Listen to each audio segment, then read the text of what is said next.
Hello friends, நான் தான் உங்கள் யோகேஸ்வரன் பேசுகிறேன். கிங் ஆஃப் யூனிவர்ஸ் 786 யூடியூப் சேனலுக்கு உங்களை அன்புடன் வரவேற்கின்றேன். டுடே நம்ம என்ன டாபிக் பார்க்க போகிறோன்னா கர்மா கிளீனிங். கர்மாவை நம்மளால் குறைக்க முடியுமா அப்படின்னு சொல்லிட்டு நிறையா பேர் என்கிட்ட கேட்குறாங்க. அதுக்கு என்ன பதில் தான், கர்மாவை கம்மி பண்ண முடியாது. ஆனால் நம்ம புண்ணியத்தை சேர்க்குறனால புண்ணியத்தை அதிகப்படுத்தணும். அது மூலமாக நம்மளோட கர்மாவோட தாக்கத்தை கம்மி பண்ண முடியும். ஒன்று புண்ணியம் சேர்க்கணும். புண்ணியம்னா எதை மாதிரி புண்ணியம் அப்படின்னு பார்த்தீங்கன்னா, 4 பேருக்கு நல்லது பண்ணணும், தானம் தர்மம் அந்த மாதிரி செயலில் நம்மளோட ஈடுபாடு அதிகம் படுத்தணும். ஸோ ஃபஸ்ட்டு பார்த்திங்கன்னா தானம் தர்மத்தை ஈடுபாடு அதிகமாக இருக்கணும். அதே மாதிரி 4 பேருக்கு கெட்டது பண்ணக்கூடாது, நல்லது தான் பண்ணணும். அதே மாதிரி நமக்கு கர்மா அதிகமாக இருக்குதுன்னா நம்ம ஒருத்தவங்களை மன்னிக்கணும். மன்னிக்கக்கூடிய அந்த வழிமுறைகள் நமக்கு தெரிஞ்சாலே நம்மளோட கர்மா தாக்கம் கம்மியாகும்.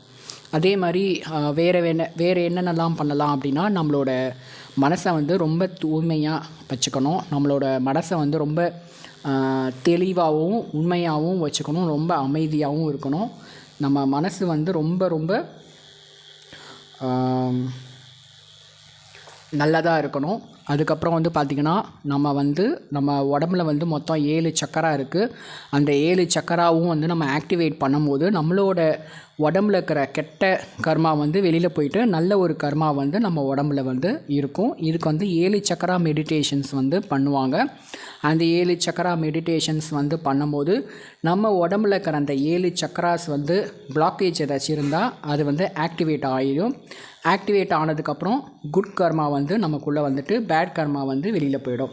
ஸோ இதுதான் கர்மாவோட க்ளீனிங். ஃபஸ்ட்டு நீங்கள் என்ன பண்ண போகிறீங்க, தானம் தர்மம் பண்ண போகிறீங்க. யாரையும் பற்றி நல்லதாக தான் சொல்லணும், கெட்ட விதமாக நம்மளை எக்ஸ்பெக்ட் பண்ணக்கூடாது. தேர்டு 7 சக்கரா மெடிடேஷன்ஸ் நம்ம பண்ணணும். ஸோ இப்படி பண்ணும்போது நம்மளோட ஆராஸும் நல்ல ஒரு குட்டாக இருக்கும், பேட் ஆராஸ்லாம் வெளியில் போயிடும். ஸோ இதுதான் கர்மா க்ளீனிங்கோட மெத்தட்ஸ். ஓகே ஃப்ரெண்ட்ஸ், நெக்ஸ்ட் நம்ம நெக்ஸ்ட் வீடியோவில் பார்க்கலாம். Okay friends, bye bye. Like பண்ணுங்கள். என்னோடய வீடியோ பிடிச்சிருந்தால் லைக் பண்ணுங்கள், ஷேர் பண்ணுங்கள், சப்ஸ்கிரைப் பண்ணுங்கள். கூட இருக்கிற பெல் பட்டனை கிளிக் பண்ணுங்கள் ஃப்ரெண்ட்ஸ்.